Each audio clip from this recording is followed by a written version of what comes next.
성령에 익숙해지는 삶을 살아가셔야 됩니다. 성령에 익숙해지셔야 됩니다. 다른 거에 익숙해지면 계속 다른 거에 찾게 될 거예요. 성령에 익숙해지는 삶은 여러분 내 마음의 소리를 따라가는 것이 아니라 오히려 하나님 말씀으로 내 마음에다 명령하는 삶이에요.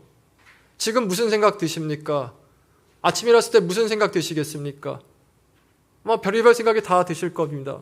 회사 나가서 직장 상사한테나 혹은 직장 밑에 있는 사람한테 안 좋은 소리 들었을 때 무슨 생각 드십니까? 기분이 나쁠 때 무엇을 붙잡으십니까? 여러분 예배할 수 없을 때 뭔가 것이 다 귀찮을 때 심지어 3주차도 권태로울 때 무엇을 붙드십니까? 우리는 보통 마음의 소리를 붙듭니다. 내 마음 소리도 따라가려고 그래요. 짜증나면 아이 짜증나. 좋으면 아주 좋아. 여러분 그러시면 안 됩니다. 오히려 내 마음에 명령하셔야 돼요. 성령으로 말미암아 내 영혼아 네가 어찌하여 낭망하는가? 네가 어찌하여 분노하는가? 네가 어찌하여 거기서 멈춰 있는가? 우리는 마음에 우리가 명령할 수 있어야 돼요. 어떻게 명령합니까? 성령이 보시는 성경의 말씀을 통해 명령할 수 있는 것이에요. 그렇지 않으면 헛된 상상, 헛된 생각, 헛된 마음에만 익숙해지게 되고요. 헛된 마음에 익숙해지게 되면 내 삶은 늘 불편합니다. 늘 불편해요. 늘 불만스러워요. 여러분 성령에 익숙해지십시오. 기도를 통해 성령에 익숙해지셔야 돼요. 여러분 직장 상사가 맨 여러분한테 야 이 강아지야 강아지야 강아지야 들으면요. 여러분들 스스로 얘기하기를 나는 이렇게 보잘것없는 자였나 이렇게 느낄 수 있을 것입니다. 군대 있을 때 저보고 그러더라고요. 너 꼭 이 사람 손잡고 화장실 가. 혼자 가면 절대로 안 돼. 근데 3개월 있다 배운 게 그거였습니다. 나는 아무것도 못하는 바보구나. 바보구나. 그거에 익숙해지면 그렇게 됩니다. 근데 여러분 그게 아니라 성령에 익숙해지셔야 돼요. 하나님 말씀에 내가 익숙해져야 돼요. 세상에 익숙해지면 안 됩니다. 결혼한 사람이 결혼한 시간보다 싱글로 지낸 기간이 더 길면요. 결혼은 불편해요. 아기 없다가 아기가 생기면요. 아기가 불편해요. 익숙하지 않기 때문에 그래요. 그러나 결혼한 사람이 계속 배우자 살다 보면요. 나중에는 혼자 있는 게 불편해져요. 혼자 있는 게 뭔가 어색해요. 혼자 있는 게 막 불안해요. 아기가 있다가 없으면은 아기 없는 게 뭔가 어색하고 불편하고 괴로워져요. 왜 그렇습니까? 같이 보낸 시간에 비례하기 때문에 그래요. 우리의 삶은. 성령도 똑같아요. 성령이 나와 함께 하시면 그게 익숙해요. 성령과 함께 보내는 그 시간이. 여러분 우리가 기도 예배들은 무슨 시간에 들어가는데 꼭 간구할 건요. 성령이 나와 함께 하심을 간구하셔야 돼요. 예배는 저는 이슬람 예배도 참석해봤고 불교도 참석해봤어요. 거기는 모든 예배들은요.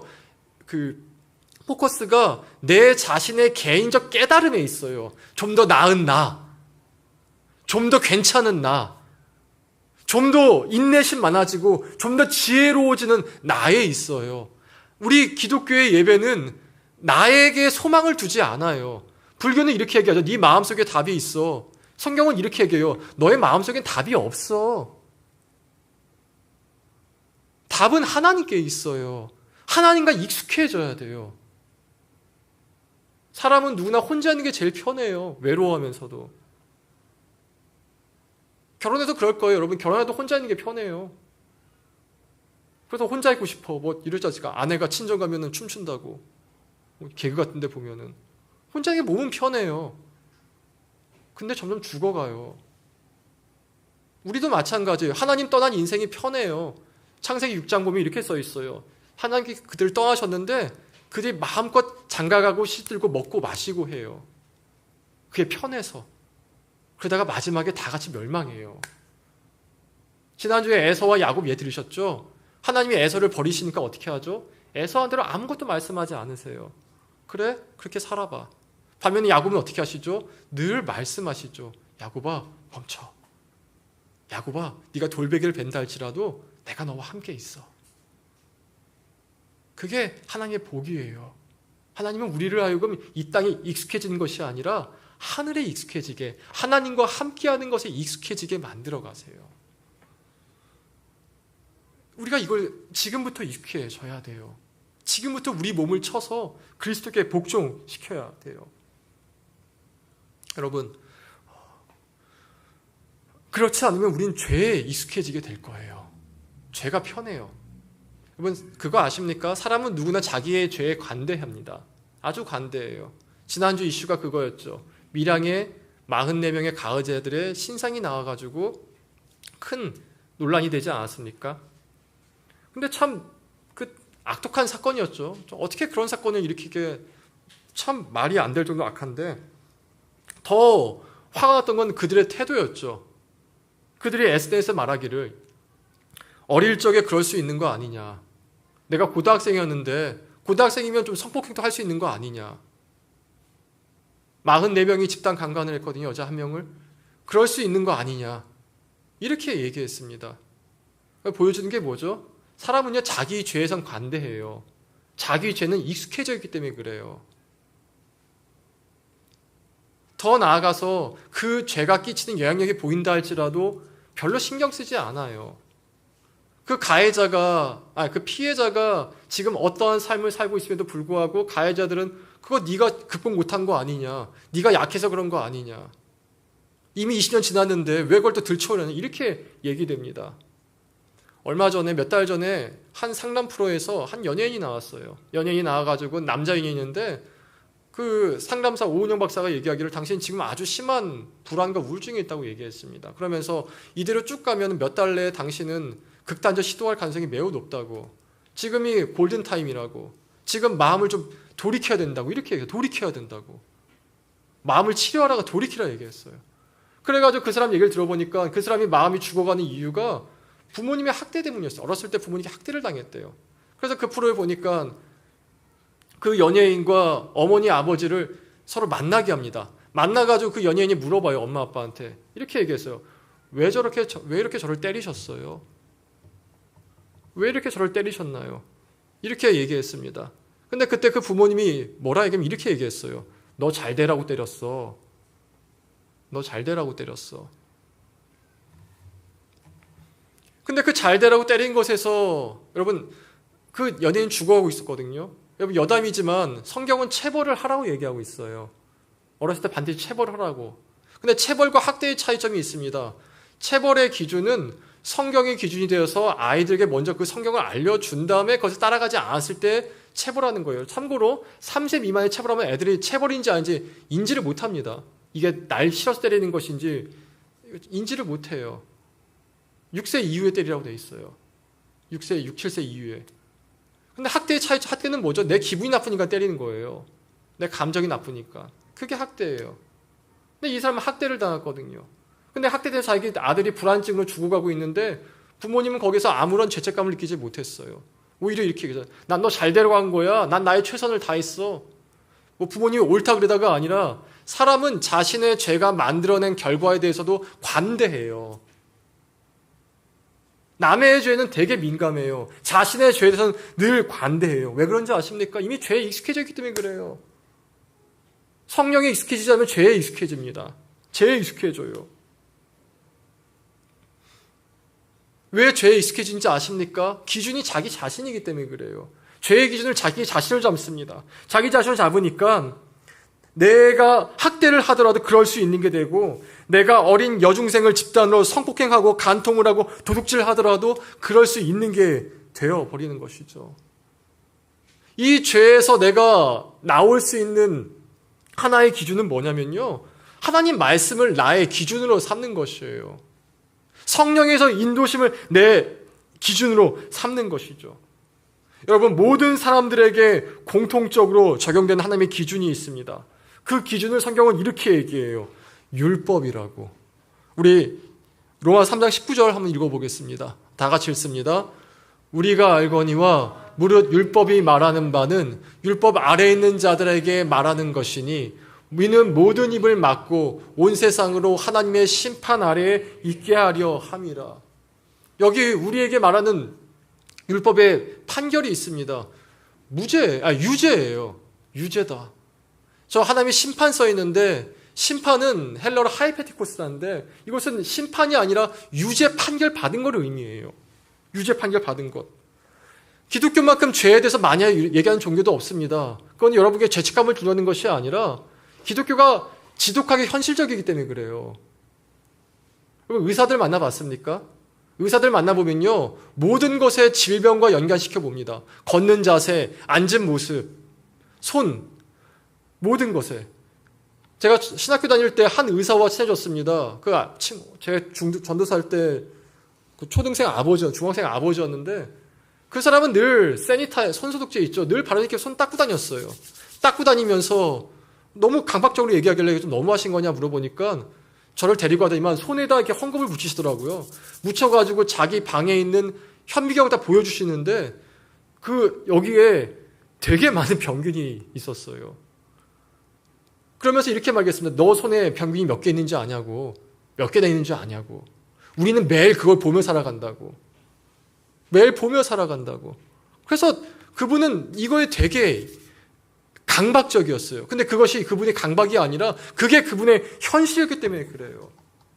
우리 기독교도 마찬가지예요. 여러분, 우리는 죄를 무척 많이 말해야 합니다. 왜냐하면 죄는 모든 걸 망가뜨리기 때문에 그래요. 여러분, 부부끼리는 싸울 수 있어요. 형제자매끼리 싸울 수 있어요. 연인도 싸울 수 있어요. 싸우면 화해하면 돼요. 근데 여러분, 부부 사이에 죄가 들어가면 어떻게 되죠? 그 죄가 해결되지 않는 이상 해결이 안 돼요. 싸울 수 있죠. 근데 남편이 바람을 폈어. 해결이 됩니까? 아내가 도박을 했어. 해결이 됩니까? 자식이 학폭을 했어. 해결이 됩니까? 딸이 마약을 했어. 해결이 안 돼요, 죄는. 죄가 해결이 돼야 관계가 회복되는데 죄가 들어오면 해결이 안 돼요. 그래서 기독교는 되게 죄를 많이 얘기해요.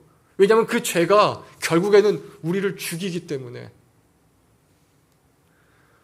그 율법이 우리에게 말하는 게 이거예요. 너희 모두가 하나님의 심판 아래에 있다고. 너희 모두가 유죄라고.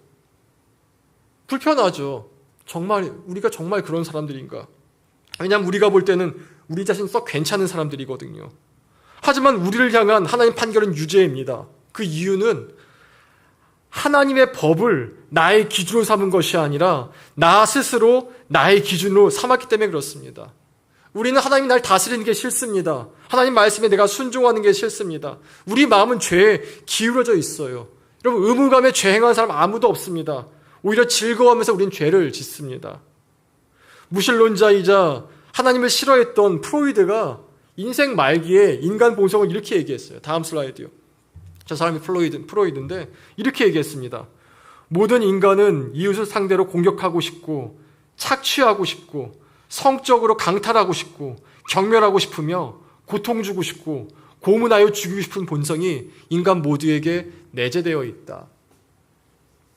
여러분, 만약에 우리가 시진핑 자리에 있다면은, 우리가 만약에 김정은 자리에 있다면은, 우리가 만약에 미량 강간범 사이에 그런 만한 힘이 있고 또 그 상태에서 만약 기분이 매우 안 좋다면은요, 우리는 우리의 힘으로 마음껏 타인을 괴롭히고 마음껏 악한 짓을 하고 싶어지게 될 거라는 거예요. 그게 인간의 본성이라는 것입니다. 톨스토이도 비슷한 말을 했습니다. 만일 평범한 사람의 마음이 그대로 공개되어서 모든 사람이 보게 된다면은 모든 사람들이 진전머리를 칠 것이다. 여러분, 마음을 그대로 한번 보여준다면 옆 사람이 어떤 마음을 갖게 될까요? 성경은 이렇게 얘기합니다. 모든 사람이 죄를 지었다. 모든 사람이 죄 아래에 있다. 여러분, 이게 인간입니다. 이게 저고, 이게 여러분이며, 이게 우리 아이들입니다. 우리의 본성적으로는 미량의 집단 강간범과 차이가 없습니다. 다만 그 자리와 그 힘이 주어지지 않았을 뿐이지. 그러나 그리스도를 믿는 성도들에게는 다른 사람들과 아주 큰 차이가 있습니다. 그것은 자신이 하나님 앞에서 죄인임을 안다라는 것이요. 20절 읽어보겠습니다. 20절 다 같이 읽습니다. 그러므로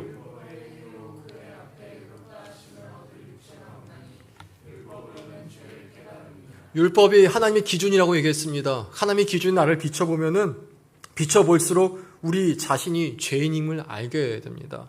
이런 말 들어보셨죠? 예수 천국 부실지옥 들어보셨습니까? 이 말이 반은 맞고 반은 틀려요. 예수님 믿으면 천국 가는 거 맞습니다. 근데 만약에 누군가 지옥 간다면은 예수님을 안 믿어 지옥 가는 게 아니라 그 자신의 행위가 악하기 때문이에요. 요한계시록 20장에 분명히 나옵니다. 하나님께서 그 사람의 행위를 따라 심판하십니다. 여러분 이순신 장군이 지옥 갔을까요? 천국 갔을까요? BC 2333년에 나라를 개국했다고 알려진 단군 왕검은 천국에 있을까요? 지옥에 있을까요?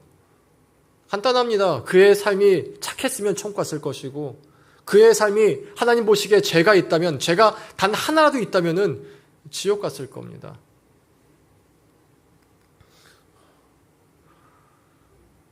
어떤 사람은 나는 죄인이긴 하지만 지옥에 갈 정도로, 죽음에 이를 정도로 죄를 짓지 않았어요 라고 얘기할지 모르겠습니다. 여러분, 하지만 내가 지은 정도의 죄로 지옥 가는 게 억울한 게 아니에요.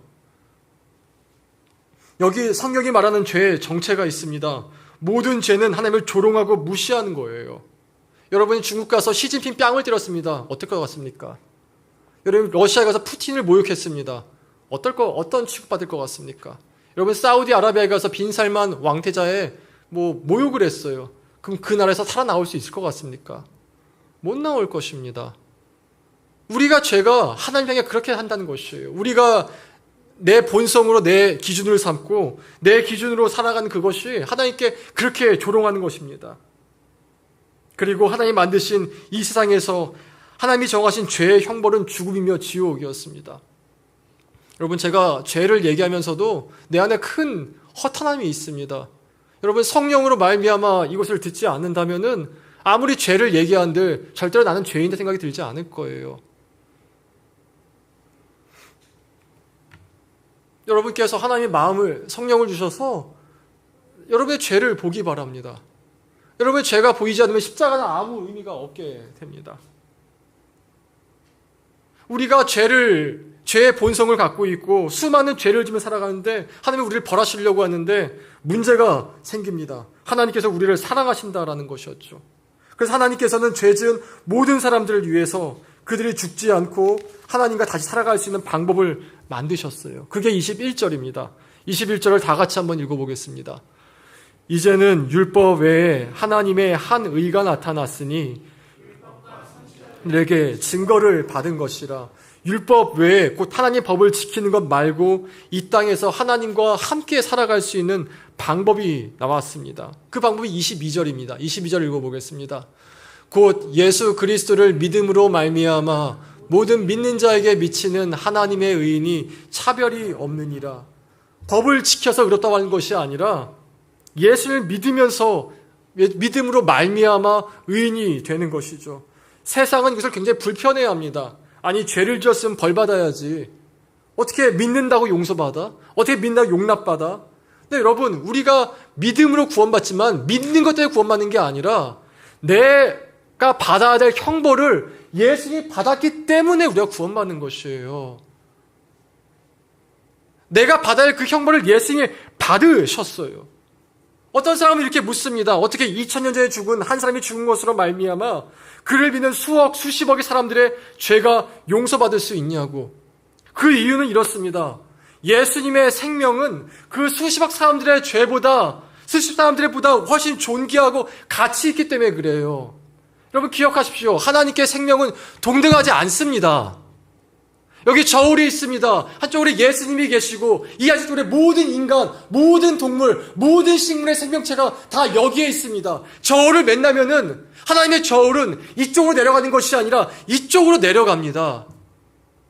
예수님의 생명은 우리 모든 인간 생명보다 더 존귀하고 더 가치 있으며 더 의미 있어요. 근데 그 예수님이 죽으셨기 때문에 우리가 용서를 받을 수 있는 거예요.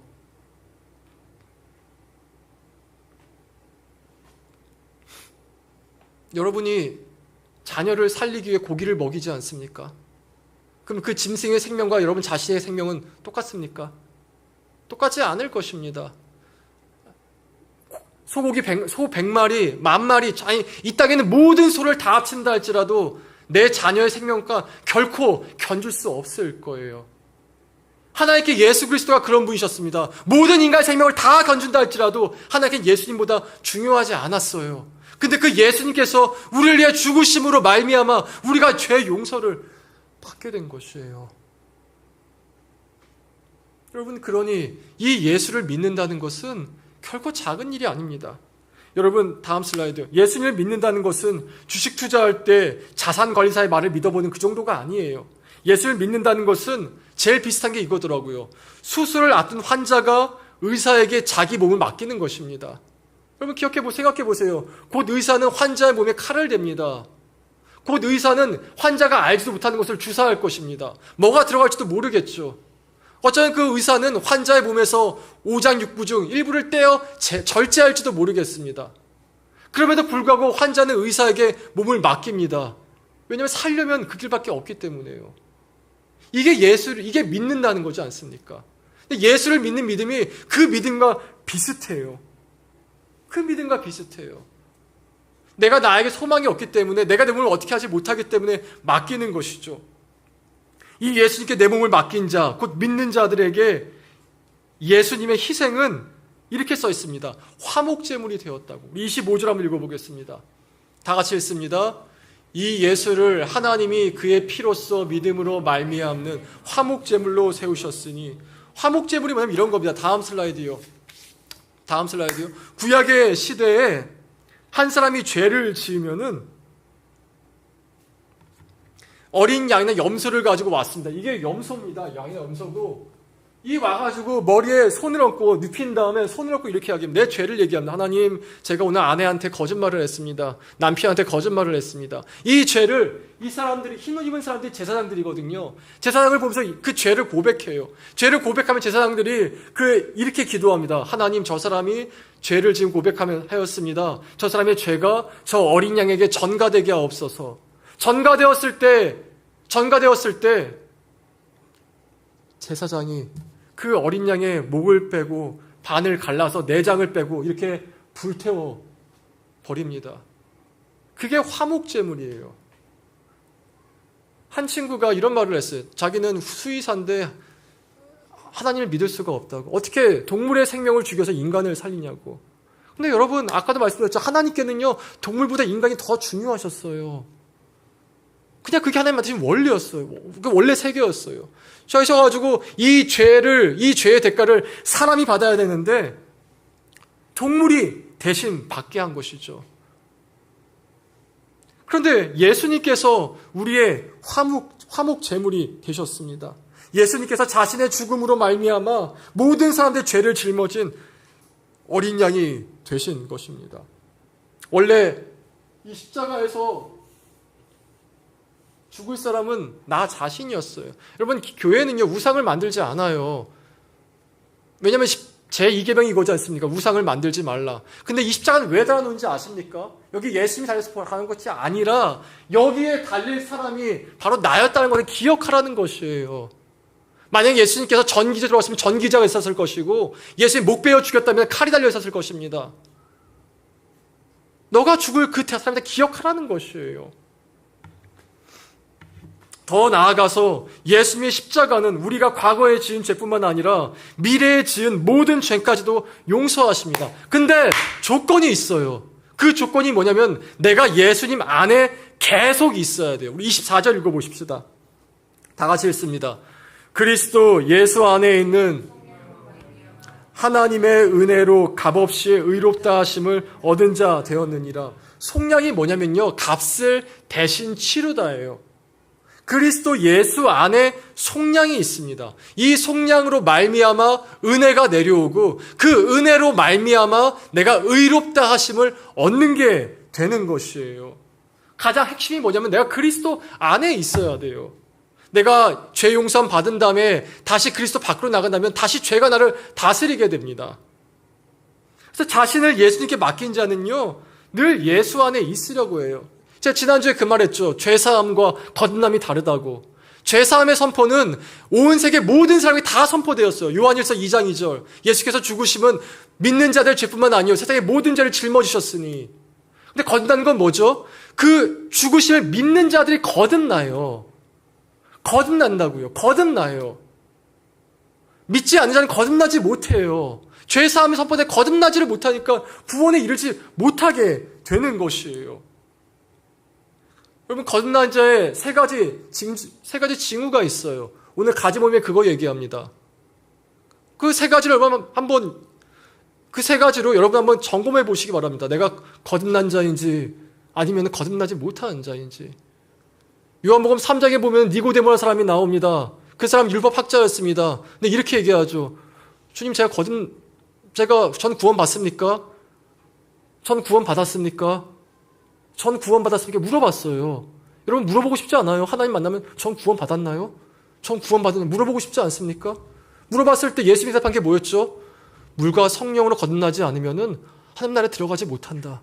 그러니까 너 거듭나지 않았다 얘가 대답하신 게 아니라 물과 성령으로 거듭난 자는 이런 삶이다라고 그 삶의 모습을 얘기해 주셨단 말이에요. 그러니까 예수님 말씀하신 게 이거죠. 네가 네 스스로를 봐라. 네가 네 스스로를 봐라. 거듭난지 못했는지. 그 세 가지 증거가 오늘 가정 모임에 나올 겁니다. 체크해 보세요. 내가 거듭난지 못했는지.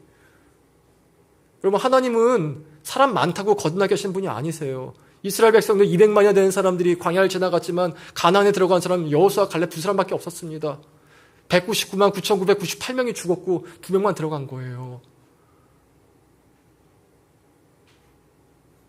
여러분, 하나님께서 이렇게 해서 이렇게 삶을 들어가기는 지금도 마찬가지 않겠습니까? 지구상의 한 4분의 1 정도가 그리스도인을 믿는다고 하죠. 근데 캐나다의 오제이 심슨 목사님이 이렇게 말씀하셨어요. 생각보다 구원받는 사람 훨씬 적을 것이다. 훨씬 적을 것이다. 훨씬 적을 것이다. 목사들이여, 교인 수가 아니라 구원받은 사람을 많게 하여라. 구원받은 사람 많게 하여라. 여러분, 예수 안에 거하시기 바랍니다. 내 안에 있는 성령의 음성을 늘 귀 기울이시기 바랍니다. 아까 말씀드릴 때 예수를 믿는다는 것은 의사에게 자신 몸을 맡긴 환자와 비슷하다 말씀드렸죠. 여러분이 만약에 의사에게 큰 수술을 받은 환자가 될 봅시다. 여러분, 대장암이 있었는데 대장 절제술을 받아가지고 대장암이 낫게 되었어요. 그 대장암이 낫게 되었으면 이제는 수술이 끝났으니까 의사의 말과 상관없이 살겠습니까? 아니면은 더 의사에게 붙어 있어가지고 먹을 것, 자는 것, 심지어 씻는 것까지 다 의사에게 물어봐가지고 건강을 지키려고 하겠습니까? 당연히 후자이지 않겠습니까? 마찬가지입니다. 우리가 예수로 말미암아 구원받았으면은 이제 끝, 이것이 아니라 더 예수께 붙어 있으려 그래요. 베드로서 이렇게 써 있습니다. 마귀가 너희를 삼키려고 울부짖고 있으니 울부짖고 있다. 여러분이 마귀라면 구원받은 영혼을 미혹하려 하겠습니까? 구원받지 못한 영혼을 미혹하려 하겠습니까? 그래서 여러분, 예수님 안에 거하려면요, 몸부림이 있어야 돼요. 제가 가끔 여기서 보면 보이거든요. 강산 보입니다. 졸린 사람도 보이고 앉은 사람도 보이는데 어떤 친구 졸리니까 막 이렇게 나가서 막 때리면서 뒤에 나가는 친구들이 있어요. 그게 뭐죠? 몸부림이죠. 안 자려고 하는 몸부림. 얼마 전 한 친구에게 이런 문자를 보내줬습니다. 네가 있는 그 자리에서 거룩함을 지켜 싸워나가라고. 그게 뭐죠? 완벽하라는 겁니까? 아니죠. 몸부림 치라는 거예요. 분투하라는 거예요. 세상에 완벽이 어디 있습니까? 다 죄짓고 산 인간들인데. 근데 몸부림이 있는 인간하고 몸부림 없는 인간하고는 차이가 납니다. 그럼 죄 안 지려고 몸부림 치고 계십니까? 바람 안 피려고 몸부림 치고 계십니까? 기도하려고 몸부림 치고 계십니까? 예배 가운데 주님 말씀에 집중하려고 몸부림 치고 계십니까? 분노하고 화가 치밀어 오르고 낙담하고 싶고 다 포기하고 싶을 때 하나님 말씀 붙잡고 살아가려고 몸부림치고 계십니까? 여러분, 제가 진실로 얘기하건대 나이가 들수록 몸부림치는 인생만이 살아남습니다. 안 그러면 그대로 그냥 세상 흘러가는 그대로 살아가게 될 거예요. 세상이 타락하면 나도 타락하자, 이렇게 살아가게 될 거예요. 몸부림치십시오. 예수 안에 있으려고 몸부림치십시오. 아주 단순한 몸부림이에요. 성령의 음성 들려고 몸부림치십시오. 기도해서 기도의 음성 들을 때까지 머무르는 몸부림치십시오. 말씀이 되고자 말씀이 나한테 박혀서 막 뿌리가 돋고 열매가 맺을 때까지 몸부림치십시오. 나이가 들수록 더 이 몸부림이 있어야 돼요. 왜냐하면 더 무거워지거든요. 나에게 매달린 사람이, 나를 바라보고 있는 사람이. 여러분, 자식을 위해 기도 안 하실 겁니까? 부모님 위해 기도 안 하실 거예요? 나라를 위해 기도하지 않으실 겁니까? 기도해야죠. 이제 우리가 그 세대잖아요. 우리가 제일 젊은 세대잖아요. 몸부림 쳐야죠. 낙담이 있을 것입니까? 그냥 가만히 있을 것입니까? 여러분, 직장을 위해 기도하십니까? 부모님을 위해 기도하십니까? 학생들을 위해 기도하십니까? 자녀들을 위해 기도하십니까? 몸부림쳐야죠. 몸부림쳐야죠. 그리스도 안에 있으려고. 빛은요, 그 존재만으로 사람들에게 희망을 줘요. 아주 깜깜한 어두운 공굴 가운데 작은 빛만 있더라도 사람들이 삶을 포기하지 않아요. 우리가 그 빛이 돼야 돼요. 어떻게 합니까? 뭐 불태워야 됩니까? 아니에요. 내가 그리스도 안에 있기만 하면 내가 빛이 돼요. 소금은요, 그 존재만으로 안 썩게 만들어요. 그럼 소금이 소금 되려고 어떻게 해야 됩니까? 막 소금이 소금 되려고 막 스스로를 뭐 짜게 만들어야 돼요? 아니죠. 그 존재 자체가 소금인 거죠. 예수 믿는 건 그런 의미예요. 자신의 분투입니다. 물론 쉽지 않습니다. 그러나 예수님 믿을 때 이것을 가능하게 하시는 분이 오세요. 그분이 성령님이세요. 다음 주에 말씀드릴게요. 다음 주까지는 예수 믿어서 말할 겁니다. 말씀을 맺습니다. 설교 초반에 내 미랑 강간범들 얘기했었습니다. 그들이 자신의 죄에 얼마나 관대한지, 얼마나 무감각한지를 얘기했습니다. 여러분 어떻습니까? 여러분 그리스도 안에 있을수록 나이가 들수록 죄에 관대해지고 있습니까? 아니면 죄에서 나오려고 몸부림치고 있습니까? 여러분 예수 안에 있으려고 하십니까? 아니면 예수 안에보다 세상에 있으려고 하십니까? 여러분 우리 십자가를 바라보십시다. 나를 위해 죽으신 그분을 바라보십시다. 여러분 완벽해지라는 얘기가 절대로 아니에요. 세상에 완벽은 없어요. 주님도 성경 어디도 완벽하라 없습니다. 그러나 그리스도 안에 있으라는 굉장히 많이 나와요. 그리스도 안에 있으라. 그리스도 안에 있으라. 내 안에 거하라. 나도 너희 안에 거할 것이다.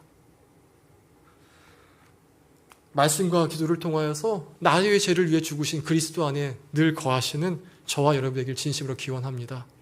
우리 찬양하고 기도하겠습니다. 잠깐 우리 찬양하기 전에 잠깐 눈 감고 기도할게요.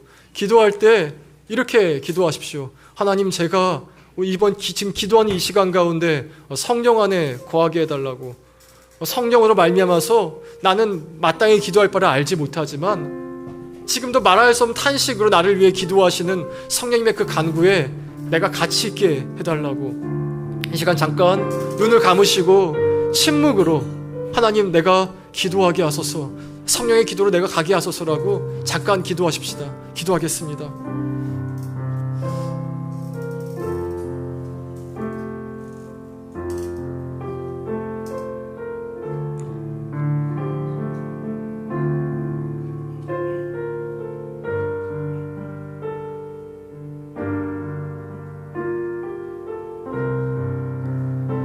하나님, 이들이 성령으로 기도하는 것에 익숙해지게 하여 주시옵소서. 하나님, 우리가 하나님 앞에서 살아가는 그 삶에 익숙해지게 하여 주시옵소서. 죄에 익숙해진 것이 아니라, 나 혼자의 삶에 익숙해지는 것이 아니라 하나님과 함께하는 것에 익숙해지게 하여 주시옵소서. 다 같이 찬양하겠습니다. 오늘도 나는 죽고 오늘도 나는 죽고 예수만 살기 원하는 내 모습 속에 예수님의 흔적이 보이기를 원하네. 나는 곧 사라지고 예수만 남기 원하는 나를 위해 피 흘리신 십자가 보혈의 그 사랑이 나의 영혼에 그의 보혈이 나의 소리에 그의 사랑이 나의 손짓에 그의 영광이 영원토록 예수가 보이네. 너의 삶 속에서 예수가 보이네. 너의 모습 속에 예수로만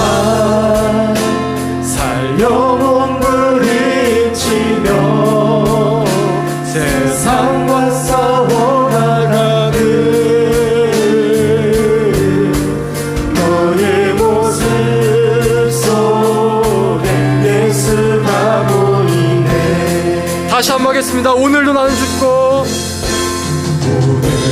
오늘도 나는 죽고 예수만 살기 원하네.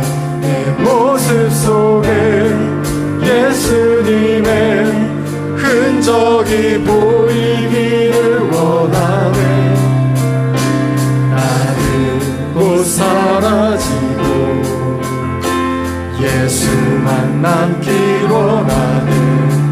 나를 위해 피 흘리신 십자가 보혈의 그 사랑이 나의 영혼에 그의 보혈이 나의 소리에 그의 사랑이 나의 손짓에 그의 영광이 영원토록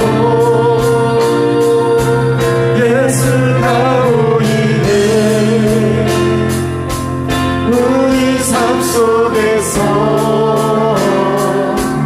예수가 보이네. 우리 모습 속에 예수로만 살려본 부림치며 세상 벗어워 나가는 우리 모습 속에 예수가 보이네. 우리 이 시간 기도하겠습니다. 기도하실 때 내가 제일 많이 타협하는 부분이 어딥니까? 내가 나를 놓아버리는 그 부분에서 하나님, 제가 그 상황에서도 주님 모습 붙잡고 주의 음성 붙잡고 기도로 주님께 나아갈 수 있도록 자신의 삶을 두고 믿음을 두고 몸부림을 두고 한 목소리로 기도하십시다. 기도하겠습니다.